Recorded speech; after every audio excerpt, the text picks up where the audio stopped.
Sarah Martinez wiped the sweat from her forehead as she stood outside Colonel James Richardson's office at Naval Special Warfare Command in Coronado, California. The morning sun beat down mercilessly on the concrete buildings, but the heat outside was nothing compared to the fire burning in her chest. She had been summoned for what she knew would be the most important conversation of her military career. The door opened, and Colonel Richardson's aide gestured for her to enter. Sarah straightened her uniform and walked into the office with measured steps. The colonel sat behind his massive oak desk, surrounded by commendations, unit photos, and the smell of strong black coffee. His weathered face showed the lines of a man who had spent decades in special operations, and his gray eyes held the kind of skepticism that came from seeing too many soldiers fail when it mattered most. "Sergeant Martinez," he said without looking up from the paperwork spread across his desk. "I understand you've submitted a formal request to attend the Navy SEAL Sniper School." "Yes, sir," Sarah replied, standing at attention. Her voice was steady despite the knot forming in her stomach. Colonel Richardson finally looked up, his expression mixing amusement with disbelief. He leaned back in his leather chair and let out a deep, rumbling laugh that echoed off the office walls. The sound made Sarah's jaw clench, but she maintained her military bearing. "You know, Martinez, I've seen a lot of ambitious soldiers in my time. Hell, I've been in this business for 32 years, and I've watched plenty of good men wash out of programs they thought they could handle." He paused, shaking his head slowly. "But this is the first time I've had someone ask me to approve what amounts to career suicide." Sarah felt her cheeks burn, but she kept her eyes focused straight ahead. "Sir, with respect, I believe I'm qualified for the training." The colonel's laughter grew louder. "Qualified? Sergeant, do you have any idea what you're asking for? The SEAL Sniper program has a 93% failure rate. 93%. And that's with the best of the best. Men who have already proven themselves in combat, who have the physical strength and mental toughness that this job demands." He stood up and walked around the desk, stopping directly in front of Sarah. "You're what, 5'4"? Maybe 120 pounds soaking wet? The rifle alone weighs 26 pounds, and that's before you add the scope, bipod, and ammunition. You'll be carrying equipment that weighs almost a quarter of your body weight through terrain that would challenge a mountain goat." Sarah's hands remained clasped behind her back, but her knuckles had turned white. "Sir, I've completed every marksmanship course the Army has offered. My qualification scores consistently place me in the top 5% of all shooters. I've served 2 combat deployments in Afghanistan with the 10th Mountain Division, and I've never missed a target when it counted." "Afghanistan," the colonel repeated, his tone becoming more serious. "Yes, I read your file. Impressive record, I'll give you that. But shooting Taliban fighters from a fortified position is a far cry from what our snipers do. These men operate alone, sometimes for days at a time, in conditions that would break most people. They make shots at distances you can't even imagine, often with lives hanging in the balance." He returned to his desk and picked up a thick folder. "Let me tell you about the last class we ran. 24 candidates, all SEALs, all with extensive combat experience. By the end of the first week, we were down to 15. By week 3, only 8 remained. Only 2 graduated, and one of those washed out during his first deployment because he couldn't handle the psychological pressure." Sarah remained silent, knowing that any response would likely make things worse. The colonel continued, clearly warming to his subject. "The physical demands alone would eliminate you in the first 48 hours. These candidates spend 18 hours a day in prone position, holding steady aim while their bodies scream for relief. They crawl through mud, sand, and rocks for miles, all while maintaining perfect weapon control. They go days without proper sleep, surviving on nothing but willpower and the knowledge that their teammates' lives depend on their accuracy." The colonel sat down again and leaned forward, his voice taking on what might have been mistaken for fatherly concern. "Martinez, you're a good soldier. Your record shows dedication, skill, and courage. But there's a difference between being good and being elite. There's a difference between wanting something and being capable of achieving it. And there's a damn big difference between proving a point and serving your country effectively. Sarah finally spoke, her voice carefully controlled. Sir, what if I could prove that I'm capable? What if I could demonstrate that my size and gender don't disqualify me from this training? Colonel Richardson's expression hardened. This isn't about equal opportunity, Sergeant. This is about the lives of American servicemen and women. When a SEAL team is pinned down by enemy fire, they don't need a social justice warrior behind the scope. They need someone who can put a bullet exactly where it needs to go every single time, regardless of wind, weather, or pressure. The words hit Sarah like physical blows, but she forced herself to remain standing straight. She had heard variations of this speech before from drill sergeants who didn't think women belonged in combat roles, from fellow soldiers who questioned her presence in the infantry, from officers who saw her request for advanced training as attention-seeking rather than professional development. I understand your concern, sir, she said quietly, but I'm not asking for special treatment. I'm asking for the same opportunity that would be given to any soldier with my qualifications and experience. Colonel Richardson stood up again, this time moving to the window that overlooked the training grounds. Sarah could see groups of SEAL candidates running obstacle courses, their bodies pushed to the limits of human endurance. The sight only strengthened her resolve. You want to know what really concerns me, Martinez? The colonel said without turning around. It's not just that you might fail. It's that you might fail spectacularly, and in doing so, you'll set back the cause of women in special operations by decades. Every female soldier who comes after you will have to overcome the memory of the woman who thought she could be a SEAL sniper and couldn't even make it through the first week. The silence stretched between them, filled only by the distant sounds of training exercises and the hum of air conditioning. Sarah knew this was her moment, perhaps her only chance to change the colonel's mind. Sir, what if I succeed? She asked. What if I not only complete the training, but excel at it? What if I prove that determination and skill matter more than height and weight? Colonel Richardson turned back to face her, his expression unreadable. That's a very big what if, Sergeant. It's a risk I'm willing to take, sir. The question is whether you're willing to let me try. The colonel returned to his desk and sat down heavily. He opened Sarah's file again, scanning through pages of commendations, training certificates, and performance evaluations. The silence stretched on until Sarah began to wonder if she had been dismissed without realizing it. Finally, he looked up. You know what I think, Martinez? I think you're setting yourself up for the most painful failure of your life. I think you're going to walk into that program with all the confidence in the world, and reality is going to hit you like a freight train. I think you're going to realize that wanting something badly isn't the same as being capable of achieving it. He closed the file with a snap. And I think that when you do fail, when you're lying in some godforsaken training area wishing you'd never heard of sniper school, you'll understand why I try to save you from this humiliation. Sarah's heart sank, but she maintained her composure. So you're denying my request, sir? Colonel Richardson's laugh returned, but this time it held a different quality. There was something almost predatory about it, as if he was enjoying the prospect of watching her fail. On the contrary, Sergeant, I'm approving it. Sarah blinked, certain she had misheard. Sir, you heard me correctly. I'm going to approve your request to attend SEAL Sniper School. I'm going to give you exactly what you've asked for, and I'm going to watch with great interest as you learn the difference between ambition and ability.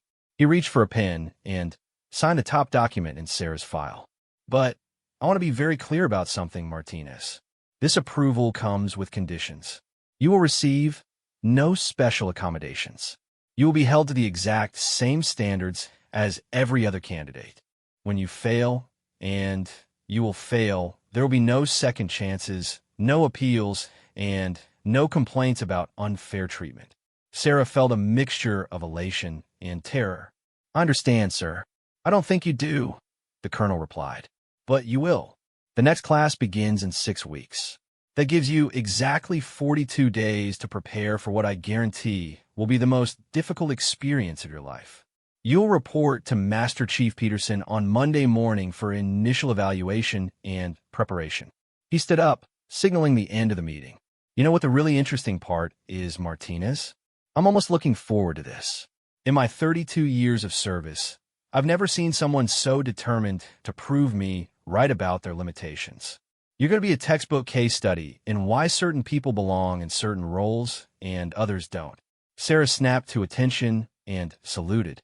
Thank you for the opportunity, sir. I won't let you down. Colonel Richardson returned the salute with a smile that didn't reach his eyes. Oh, you absolutely will let me down, Sergeant. The only question is how spectacular the failure will be. As Sarah walked out of the office, she could hear the colonel's laughter following her down the hallway. The sound burned in her ears, but it also ignited something deeper. She had 6 weeks to prepare for the most challenging test of her life, and she intended to make every day count. The sun seemed brighter as she stepped outside, and the weight of what she had just committed to settled on her shoulders. SEAL Sniper School was legendary for breaking even the strongest candidates, but Sarah had something that most of them didn't have. She had been underestimated her entire military career, and she had learned to use that doubt as fuel. 6 weeks, 42 days to prepare for a program that had defeated 93% of the elite warriors who had attempted it. As she walked toward her barracks, Sarah was already planning her training regimen. Physical conditioning, marksmanship practice, mental preparation, and studying everything she could find about the program that awaited her. Colonel Richardson might be expecting her to fail, but Sarah Martinez had spent her entire life proving people wrong. This would just be the biggest stage she had ever performed on. The laughter still echoed in her mind as she reached her quarters, but now it sounded different. It sounded like a challenge, and Sarah Martinez had never backed down from challenge in her life. In 6 weeks, she would walk into SEAL Sniper School as the first woman ever to attempt the program. She intended to make sure she wouldn't be the last. The alarm clock screamed at 0400 hours, but Sarah Martinez was already awake. She had been lying in her narrow barracks bunk for the past hour, staring at the ceiling and running through the day's training schedule in her mind. 5 weeks had passed since Colonel Richardson's dismissive laughter, and she had 5 days left before reporting to Master Chief Peterson for the beginning of her sniper training ordeal. Sarah rolled out of bed silently, careful not to wake her roommate, Staff Sergeant Jennifer Walsh. The two women had developed an unspoken understanding over the past month. Walsh knew about Sarah's upcoming training, and while she hadn't said much about it directly, she had started leaving protein bars and energy drinks on Sarah's desk without explanation. The base was still dark as Sarah made her way to the physical training area she had claimed as her own. For 35 days, she had followed a punishing routine that would have impressed even the most dedicated Special Forces candidates. Her day began with a 5-mile run carrying a 40-pound pack, followed by 2 hours of strength training focused on the core and upper body muscles that would be crucial for maintaining shooting positions for extended periods. The running had been brutal at first. Sarah's natural stride was shorter than most male soldiers, which meant she had to work twice as hard to cover the same distance in the same time. Her legs had screamed in protest for the first 2 weeks, but gradually they had adapted. Now she could complete the 5 miles in 38 minutes while carrying the weighted pack, a time that would have been respectable even without the extra weight. After the run, Sarah headed to the weight room. She had redesigned her entire strength training program based on research she had done about the physical demands of sniper operations. Traditional weightlifting focused on maximum strength, but snipers needed something different. They needed the ability to hold uncomfortable positions for hours at a time, to control their breathing while under extreme stress, and to maintain fine motor control even when their bodies were pushed to exhaustion. Sarah's workout focused heavily on isometric exercises.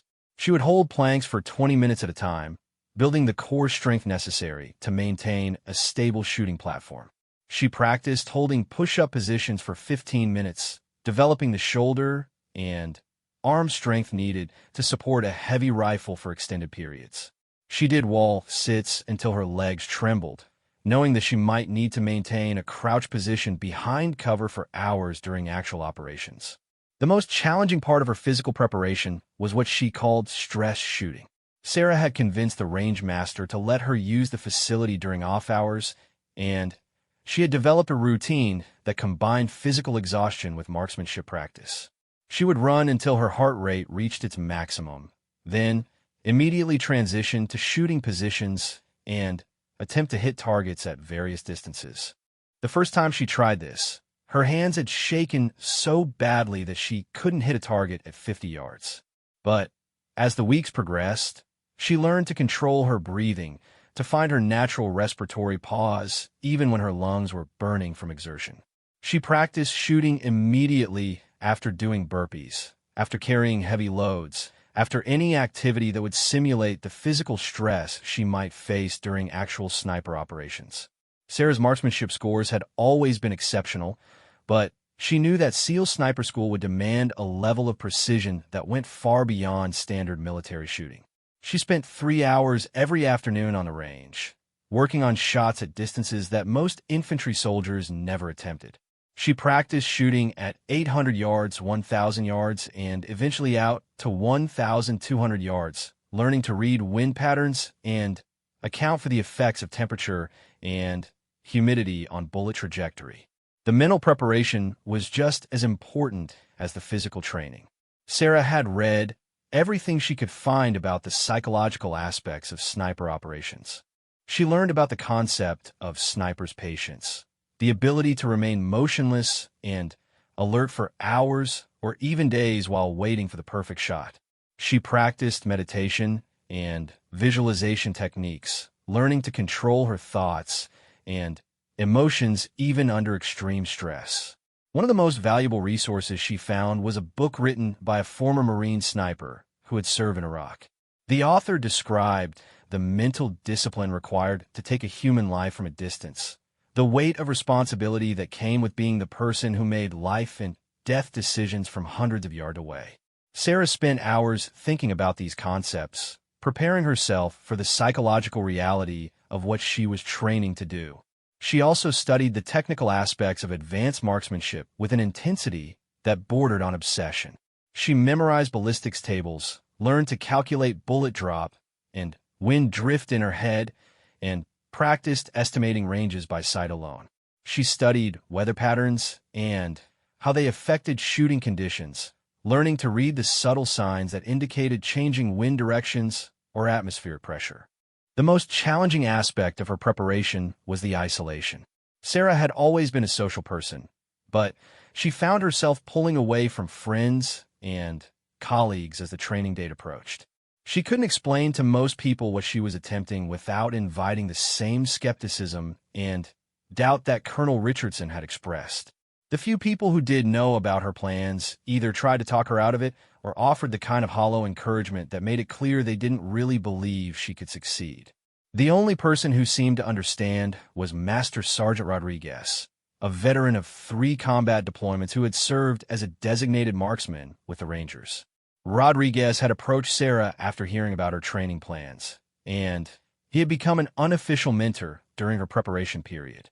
The thing most people don't understand about sniping, Rodriguez told her during one of their evening conversations, is that it's not really about shooting. Any good soldier can learn to hit a target at long range if they practice enough. What separates snipers from everyone else is everything that happens between the shots. Rodriguez had helped Sarah understand the importance of fieldcraft, the art of moving unseen through hostile territory. They spent hours practicing camouflage techniques, learning to use natural materials to break up the human silhouette.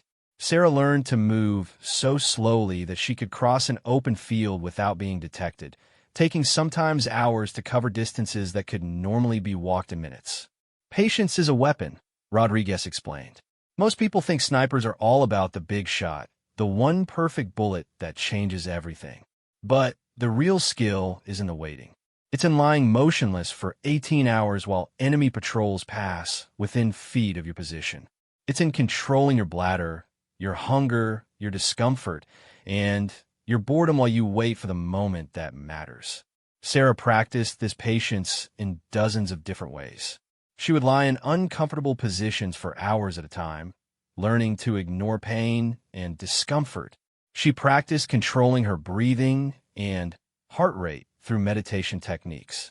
She learned to maintain focus and alertness even when her body wanted nothing more than to sleep. Physical conditioning remained the foundation of her preparation, but Sarah knew that many candidates failed not because they weren't strong enough, but because they couldn't handle the mental pressure. SEAL training was designed to identify people who could perform under extreme stress, and the sniper program took that concept to an entirely new level. Sarah created her own stress inoculation program. She practiced shooting while instructors from other units yelled at her and created distractions. She learned to maintain focus while dealing with loud noises, bright lights, and deliberate attempts to break her concentration. She practiced making quick decisions under pressure, running scenarios in her mind where she had to choose between multiple targets or decide whether to take a shot with limited information. The nutritional aspect of her preparation was just as carefully planned as everything else.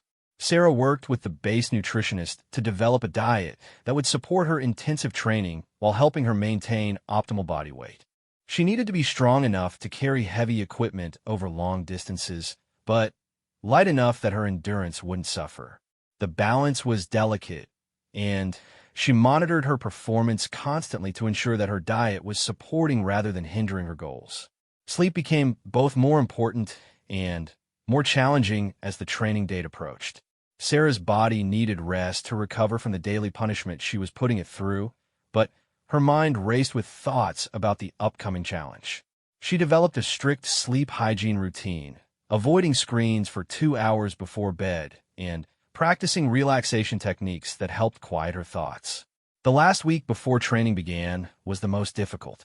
Sarah had reached the point where additional physical preparation would be more likely to cause injury than improvement, but she struggled with the feeling that she hadn't done enough. She found herself second-guessing every aspect of her preparation, wondering if she should have spent more time on physical conditioning or marksmanship practice or mental preparation. Rodriguez helped her maintain perspective during those final days. "You've done everything you can do," he told her. "Now you have to trust in your preparation and trust in yourself. The only thing that can stop you at this point is doubt."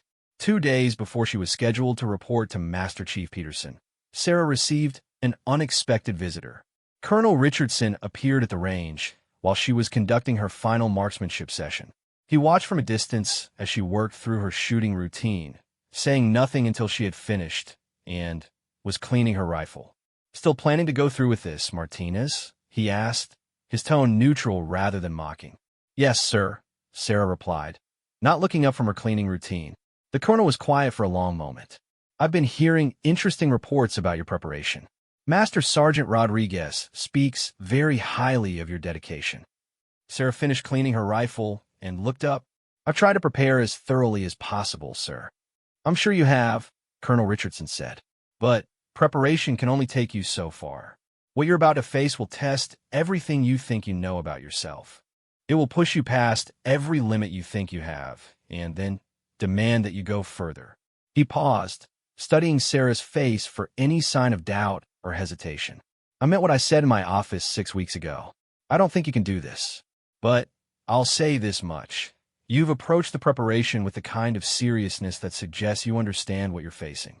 "I do understand, sir," Sarah replied. "And I'm ready." Colonel Richardson nodded slowly. "We'll see about that, Sergeant. We'll definitely see about that." After he left, Sarah stood alone on the range as the sun set behind the mountains. Tomorrow would be her last day of preparation. In 48 hours, she would report to Master Chief Peterson and begin the most challenging experience of her life.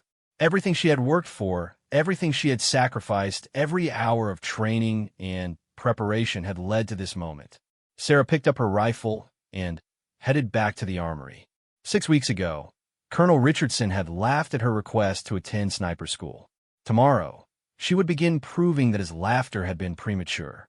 The mountains looked different in the fading light, more imposing somehow. But Sarah Martinez had been facing imposing challenges her entire military career. This one would just be the biggest yet. As she walked across the base, Sarah thought about all the people who had doubted her over the years, all the times she had been told that she wasn't strong enough, fast enough, or tough enough for the role she wanted to fill. Each of those moments had made her stronger, more determined to prove that limitations existed only in the minds of people who were afraid to test them. Tomorrow the real test would begin. Sarah Martinez was ready. Master Chief Petty Officer Thomas Peterson stood at the edge of the training compound at 0500 hours, watching the sunrise paint the California desert in shades of orange and red. At 6 feet 3 inches tall, with the kind of weathered face that spoke of decades in special operations, Peterson had trained more Navy SEAL snipers than any other instructor in the program's history. He had seen the best of the best succeed and fail, and he had developed an almost supernatural ability to predict which candidates would make it through the grueling 8-week course. Sarah Martinez approached the designated assembly area with her gear bag slung over her shoulder and her head held high. She had spent the previous evening going through her equipment one final time, ensuring that everything was properly arranged and easily accessible. The weight of the bag was significant. 47 pounds of specialized equipment that would become as familiar to her as her own heartbeat over the coming weeks. She was not alone. 12 other candidates stood in the pre-dawn darkness, each lost in their own thoughts about what lay ahead. Sarah recognized some faces from around the base, all of them seasoned SEAL operators with combat experience and reputations for excellence. She was not only the only woman in the group, but also the only non-SEAL, a fact that made her stand out like a beacon in the gathering crowd. Master Chief Peterson called the group to attention at exactly 0500 hours. His voice carried easily across the desert air, commanding immediate respect and attention from every candidate present. "Gentlemen," he began, his eyes scanning the assembled group before stopping briefly on Sarah and candidate Martinez. "Welcome to Navy SEAL Sniper School, the most demanding marksmanship program in the United States military. Over the next 8 weeks, you will be tested in ways that most human beings cannot imagine.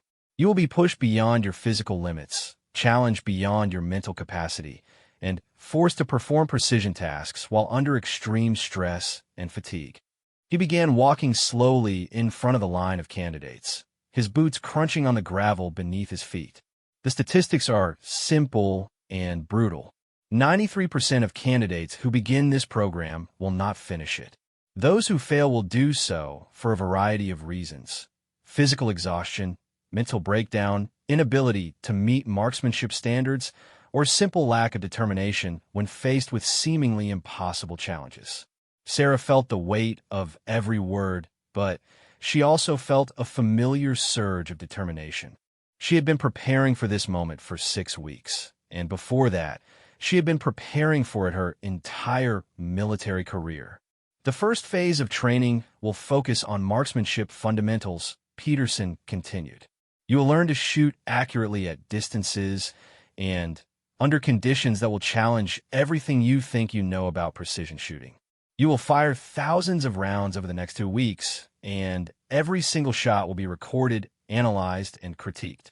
He stopped directly in front of the line and faced the candidates.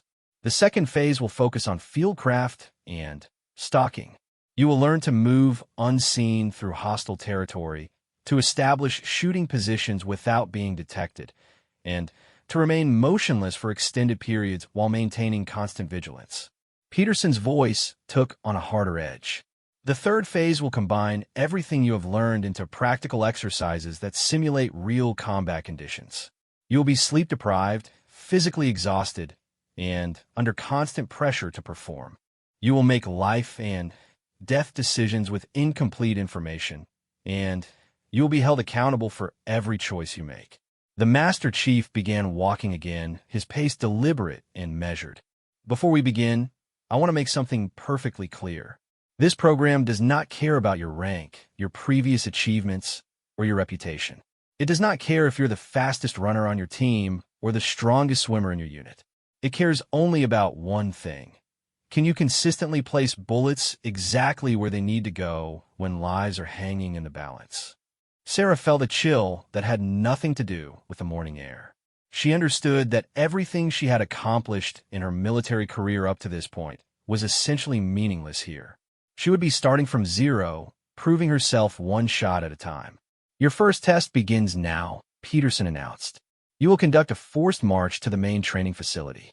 The distance is 12 miles through desert terrain with an elevation gain of approximately 1,800 feet.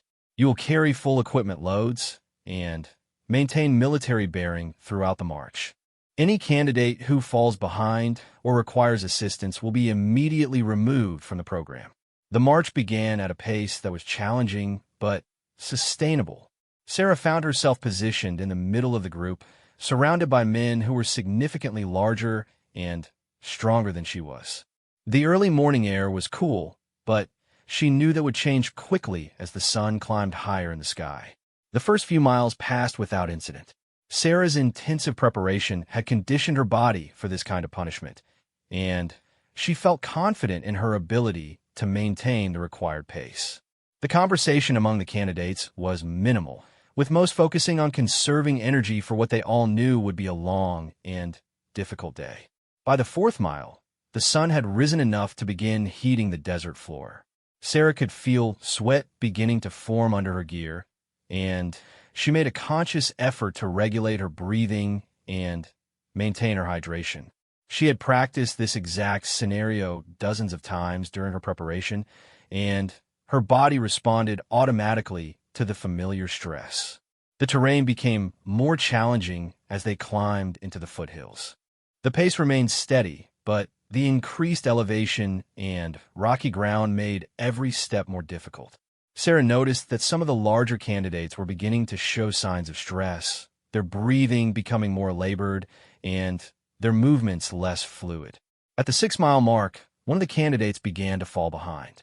Petty Officer Second Class Williams, a muscular SEAL with an impressive combat record, was struggling with the combination of heat, elevation, and the weight of his equipment. Sarah watched as he fell farther and farther behind the main group, his face red with exertion and his movements becoming increasingly unsteady. Master Chief Peterson appeared beside Williams as if from nowhere, running effortlessly despite carrying his own full pack. "Having trouble keeping up, Williams?" he asked, his tone neutral, but carrying an unmistakable challenge. "No, Master Chief," Williams replied through gritted teeth. "Just need a moment to adjust my pack." "The enemy won't wait for you to adjust your pack," Peterson replied. "Your teammates won't wait for you to catch your breath. Either you can do this job or you can't. Which is it?" Williams made a valiant effort to increase his pace, but it was clear that he was in serious trouble. His steps became increasingly unsteady, and Sarah could see that he was fighting a losing battle against heat exhaustion and physical overwhelm. "Williams, fall out," Peterson commanded. "Report to the medical station for evaluation." Just like that, the first candidate was eliminated. The march hadn't even lasted 3 hours, and already the class had been reduced by 8%. Sarah felt a mixture of sympathy for Williams and renewed determination to avoid his fate. The remaining candidates continued their march in silence, each now acutely aware of how quickly their dreams could end. Sarah focused on maintaining her pace and monitoring her body for any signs of trouble. Her preparation had included extensive heat acclimatization, and she felt confident that she could handle the environmental challenges. The final 3 miles of the march were the most difficult. The terrain became increasingly rocky and steep, and the desert heat reached its peak intensity. Sarah's uniform was soaked with sweat, and she could taste salt on her lips, but her pace remained steady and controlled. As they crested the final hill and saw the training facility below, Sarah felt a surge of satisfaction. She had completed her first test successfully, maintaining her position in the middle of the group without showing any signs of distress. More importantly, she had proven to herself that her preparation had been adequate for this initial challenge. The training facility was a complex of low buildings surrounded by shooting ranges, obstacle courses, and what looked like miles of carefully designed training areas. Sarah could see targets at distances that seemed almost impossible, and she realized that everything she had experienced so far was just the beginning. Master Chief Peterson gathered the remaining 11 candidates in a classroom that looked more like a military briefing room. Charts and diagrams covered the walls, showing bullet trajectories, wind patterns, and shooting positions that Sarah had only read about in technical manuals. "Congratulations on completing your first test," Peterson began. "You have successfully demonstrated that you can walk 12 miles carrying heavy equipment. This qualifies you for approximately 0% of what you will need to do as a sniper." The room was silent except for the hum of air conditioning and the distant sound of gunfire from other training ranges. "Tomorrow morning at 0500 hours, you will begin learning to shoot. Not the kind of shooting you learned in basic training, not the kind of shooting you practiced in your units, but the kind of shooting that can stop a war or save 100 lives with a single bullet." Peterson's expression became more serious. "I want to be very clear about something. The march this morning was designed to eliminate people who are physically unprepared for this program. From this point forward, the challenges will be primarily mental. You will be required to perform complex calculations under extreme stress, to make split-second decisions with life and death consequences, and to maintain absolute precision even when your body is screaming for relief." He looked directly at Sarah. "Candidate Martinez, step forward." Sarah stood up and approached the front of the room, her heart rate increasing despite her efforts to remain calm. She could feel the eyes of every other candidate focused on her, and she wondered if this was the moment when she would be told that her participation had been a mistake. "Candidate Martinez," Peterson continued, "you are the first female soldier ever to attempt this program. That fact will generate additional attention and scrutiny that the other candidates will not face. Every shot you fire, every test you take, every challenge you face will be analyzed not just as an individual performance, but as a representative example of whether women belong in this role." The Master Chief paused, letting the weight of his words settle over the room. "I want to make it clear that you will receive no special treatment, no accommodations, and no second chances. You will be held to exactly the same standards as every other candidate, and you will succeed or fail based entirely on your individual performance." Sarah nodded, her voice steady as she replied, "I understand, Master Chief. That's exactly what I want." "Good," Peterson said, "because tomorrow morning the real testing begins. You will fire your first shot at a target 800 yards away, and we will see if all that preparation was worth anything." As the candidates were dismissed to their quarters, Sarah felt the full weight of what she had gotten herself into. The forced march had been challenging, but it was nothing compared to what lay ahead. Over the next 8 weeks, she would need to prove not just that she could shoot accurately, but that she could perform under pressure that would break most people. That evening, as she cleaned her rifle and organized her equipment for the next day, Sarah thought about Colonel Richardson's laughter and Master Chief Peterson's warnings. Tomorrow would mark the beginning of a real test, and she intended to prove that their doubts had been misplaced. The desert was quiet outside her window, but Sarah knew that in a few hours it would be alive with the sound of gunfire as she and the other candidates began learning the precise art of long-range shooting. She had spent 6 weeks preparing for this moment, and now it was finally time to see if her preparation had been enough. Sarah Martinez closed her eyes and visualized perfect shots, steady breathing, and absolute precision. Tomorrow, the real work would begin.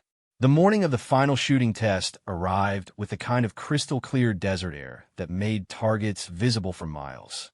Sarah Martinez lay in the prone position behind her rifle, the same M24 sniper weapon system that had become as familiar to her as her own heartbeat over the past 7 weeks. The target waited at 1,247 yards, a distance that would have seemed impossible when she first arrived at the training facility. Only 4 candidates remained from the original 13. 7 weeks of brutal training had eliminated 9 highly trained Navy SEALs, each of whom had arrived with stellar combat records and unwavering confidence in their abilities. The program had broken them systematically, methodically identifying their weaknesses and exploiting them until they could no longer continue. Petty Officer Martinez, she had been promoted during the program, was not just still standing. She was leading the class. Master Chief Peterson stood 20 feet behind the firing line, his weathered face betraying no emotion as he watched the final test unfold. In 32 years of running this program, He had never seen anything quite like what Sarah Martinez had accomplished. She had not merely survived the training. She had excelled in ways that challenged every assumption he had held about what made an effective sniper. Candidates, you have 30 minutes to complete 10 shots at varying distances, Peterson announced. Targets will be exposed for 60 seconds each. Wind conditions are variable, with gusts up to 15 miles per hour from the southwest. Temperature is 87 degrees with 43% humidity. Sarah controlled her breathing and settled into her shooting position. The rifle felt perfectly balanced against her shoulder, its weight distributed in a way that had become natural after countless hours of practice. Her preparation during those 6 weeks before training had been valuable, but nothing could have truly prepared her for what she had experienced in this program. The first target appeared at 800 yards. Sarah's eye found it immediately through her scope, a standard military silhouette that seemed small and distant against the desert backdrop. She calculated the wind drift, adjusted for the temperature differential, and controlled her breathing to find her natural respiratory pause.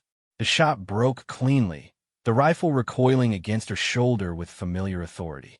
Through her scope, Sarah watched the bullet impact exactly where she had aimed, center mass, slightly left of the target center line to account for the crosswind. Hit, center mass, announced the spotter, Sergeant First Class Rodriguez, who had become Sarah's most reliable training partner during the program. The second target appeared at 1,000 yards. This distance had been nearly impossible for Sarah when she first arrived, but now it felt routine. She made her calculations automatically, her mind processing wind speed, bullet drop, and target movement with the kind of unconscious competence that separated professionals from amateurs. Another clean hit. As Sarah engaged the remaining targets, her mind wandered briefly to the journey that had brought her to this moment. The first week of training had been a nightmare of physical and mental challenges that pushed every candidate to their breaking point. She had been required to memorize complex ballistics tables, learn to read wind patterns at distances up to 1,500 yards, and master shooting positions that demanded strength and endurance she hadn't known she possessed. The academic portion of the program had been just as challenging as the physical demands. Sarah had studied the physics of long-range shooting with an intensity that surprised even her instructors. She learned about the Coriolis effect, the way the Earth's rotation could influence bullet trajectory over extreme distances. She mastered the mathematical calculations required to account for air density, temperature variations, and atmospheric pressure changes. But the real breakthrough had come during the third week, during what the instructors called stress shooting. Candidates were required to engage targets while under extreme physical and mental pressure, after forced marches, during simulated combat scenarios, while instructors yelled and created distractions designed to break their concentration. This was where Sarah's smaller size had become an unexpected advantage. While larger candidates struggled with fatigue and heat exhaustion, Sarah's body required less energy to maintain shooting positions for extended periods. Her preparation had conditioned her to perform under stress, and she found that she could maintain precision even when her heart rate was elevated and her muscles were screaming for relief. The fourth target appeared at 1,200 yards, barely visible as a shimmer in the heat waves rising from the desert floor. Sarah made her calculations and squeezed the trigger with the same controlled precision she had developed over hundreds of hours of practice. Hit, upper center mass, Rodriguez announced. The elimination of candidates had been swift and merciless. By the end of the second week, only 8 remained. Petty Officer Johnson had been eliminated when he consistently missed targets at 1,000 yards under stress conditions. Petty Officer Davis had been removed when he couldn't maintain shooting positions for the required 4-hour periods. One by one, elite warriors who had seemed invincible during the initial evaluation had discovered their limitations. Sarah had not just survived these eliminations. She had begun to excel in ways that drew attention from instructors throughout the facility. Her shooting scores were consistently in the top 2 of the remaining candidates, and her performance under stress conditions was exceptional even by the standards of the program. The breakthrough moment had come during the 5th week, during a practical exercise that combined all the skills they had learned. Candidates were required to infiltrate a target area, establish a concealed shooting position, and engage multiple targets at varying distances while avoiding detection by instructors playing the role of enemy forces. Sarah had used her smaller size to establish a position that would have been impossible for larger candidates, wedged into a rock formation that provided perfect concealment while offering clear lines of sight to the target area. She had remained motionless for 6 hours, engaging targets as they appeared while instructors searched frantically for her position. When the exercise ended, Master Chief Peterson had approached her position with something that might have been admiration. Outstanding fieldcraft, Martinez. I've been running these exercises for 20 years, and I've never seen anyone use terrain that effectively. The 5th target appeared at 900 yards, moving laterally across her field of vision. This was the kind of shot that separated good snipers from exceptional ones. Engaging a moving target while accounting for lead time, wind drift, and bullet drop simultaneously. Sarah tracked the target smoothly, calculating the lead distance in her head while maintaining perfect sight alignment. She squeezed the trigger at the moment when all variables aligned perfectly. "Hit! Center mass on a moving target," Rodriguez announced, his voice carrying a note of admiration. The 6th week had been devoted to what the instructors called advanced scenarios. These were practical exercises designed to simulate the kind of complex, high-pressure situations that snipers might face in actual combat operations. Candidates were required to make split-second decisions about target identification, to engage multiple threats in sequence, and to coordinate with ground forces while maintaining overwatch positions. It was during this phase that Sarah had truly distinguished herself. Her academic preparation had given her a deep understanding of tactical principles that complemented her shooting skills. She demonstrated an ability to read battlefield situations and make decisions that maximize the effectiveness of her shooting position while minimizing risk to friendly forces. The other candidates had begun to look to her for leadership during group exercises, a development that surprised everyone, including Sarah herself. She had arrived at the program as an outsider, the only non-SEAL in a group of elite warriors, but her performance had earned their respect in the most direct way possible. The 7th target appeared at 1,100 yards in a crosswind that was gusting unpredictably. Sarah waited patiently for a lull in the wind pattern, then fired during a brief window when conditions were optimal. Another hit. The 7th week had focused on what Master Chief Peterson called the psychology of precision. This was the aspect of sniper training that couldn't be taught through conventional instruction. The mental discipline required to take a human life from a distance. The weight of responsibility that came with being the person who made life and death decisions for an entire unit. Sarah had found this portion of the training to be the most challenging, not because she lacked the mental toughness required, but because she understood the gravity of what she was training to do. The instructors had shared stories from their own combat experience, describing the burden of responsibility that came with the sniper's role and the psychological challenges that could emerge long after the shooting stopped. The 8th and final target appeared at the maximum distance, 1,300 yards, barely visible even through high-powered optics.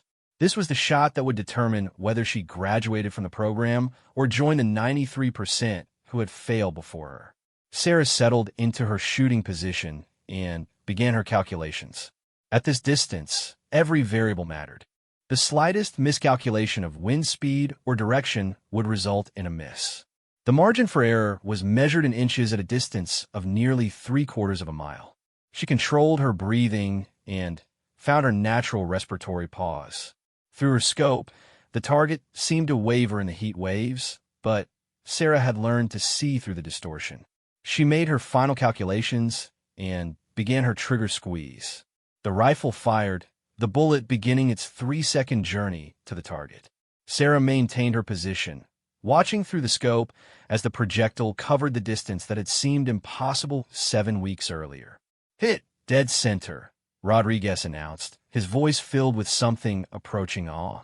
Sarah had completed the final test with 8 hits out of 8 shots, including perfect hits on moving targets and at the maximum effective range of the weapon system. Her performance had not just met the standards of the program. It had exceeded them in ways that established new benchmarks for future classes. Master Chief Peterson approached the firing line as Sarah secured her weapon and prepared to stand up. The expression on his weathered face was carefully neutral, but she could see something in his eyes that hadn't been there when she first arrived. "Candidate Martinez," he said formally, "report to the classroom for final evaluation."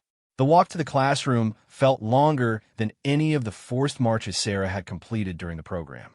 7 weeks of training had led to this moment, and she knew that everything she had worked for hung in the balance of whatever Peterson was about to tell her. The classroom was empty except for Master Chief Peterson and Colonel Richardson, who had apparently arrived to witness the final evaluation. Sarah came to attention and saluted both senior officers. "Petty Officer Martinez," Peterson began, "you came to this program as an unknown quantity. You were the first woman ever to attempt Navy SEAL sniper training, and there were significant questions about whether you possessed the physical and mental capabilities required for this role." Sarah felt her heart racing, but she maintained her military bearing and waited for the verdict. "Over the past 7 weeks, you have not merely answered those questions. You have demonstrated shooting skills, tactical knowledge, and mental toughness that place you among the finest snipers I have ever trained." Peterson paused, looking directly at Sarah. "Your final shooting score of 847 out of a possible 850 points is the highest score recorded in this program in over 5 years. Your performance under stress conditions has been exemplary, and your leadership during group exercises has been outstanding." Colonel Richardson stepped forward, his expression completely different from the dismissive arrogance he had displayed 7 weeks earlier. "Petty Officer Martinez, when you came to my office asking for permission to attend this program, I laughed at you. I told you that you were setting yourself up for a spectacular failure." He paused, and Sarah could see something that might have been respect in his eyes. "I was wrong. You have not only succeeded in this program, you have excelled in ways that challenge every assumption I held about what makes an effective sniper. You have proven that determination, skill, and mental toughness matter more than physical size or gender." Master Chief Peterson opened a folder and removed a certificate that Sarah recognized as the official graduation document for Navy SEAL Sniper School. "Petty Officer Martinez, it is my honor to present you with your graduation certificate and to welcome you as the newest member of an elite brotherhood of warriors." Sarah accepted the certificate with hands that remained perfectly steady despite the emotions coursing through her. 7 weeks of the most challenging training she had ever experienced had led to this moment, and she had not just survived, she had triumphed. "There is one more thing," Colonel Richardson said. "Your performance in this program has been so exceptional that you are being assigned to SEAL Team 6. The most elite special operations unit in the United States military. You will be the first female sniper ever to serve with that unit." As Sarah stood holding her graduation certificate, she thought about the laughter that had followed her out of Colonel Richardson's office 7 weeks earlier. That laughter had fueled her preparation, driven her through the most challenging moments of training, and ultimately helped her achieve something that no woman had ever accomplished before. She had not just broken barriers, she had shattered them completely. The record she had set during training would stand as benchmarks for future classes, and her success would open doors for other women who had been told they weren't capable of excellence in elite military roles. That evening, as Sarah cleaned her rifle one final time before returning it to the armory, she reflected on the journey that had brought her to this point. Every hour of preparation, every moment of doubt, every challenge that had seemed impossible at the time had led to this achievement. The desert was quiet outside her window, but tomorrow it would be alive with new sounds as the next class of candidates began their own journey through the program. Sarah Martinez was no longer one of those candidates. She was now Petty Officer Martinez, qualified Navy SEAL sniper, and the woman who had proven that limitations existed only in the minds of people who were afraid to test them. Colonel Richardson's laughter had been replaced by respect, and Sarah Martinez had earned her place among the most elite warriors in the world. The girl who'd been told she wasn't strong enough, fast enough, or tough enough had become the sniper who set new standards for excellence. Her journey was far from over, but this chapter had ended with the kind of triumph that would inspire generations of warriors who came after her.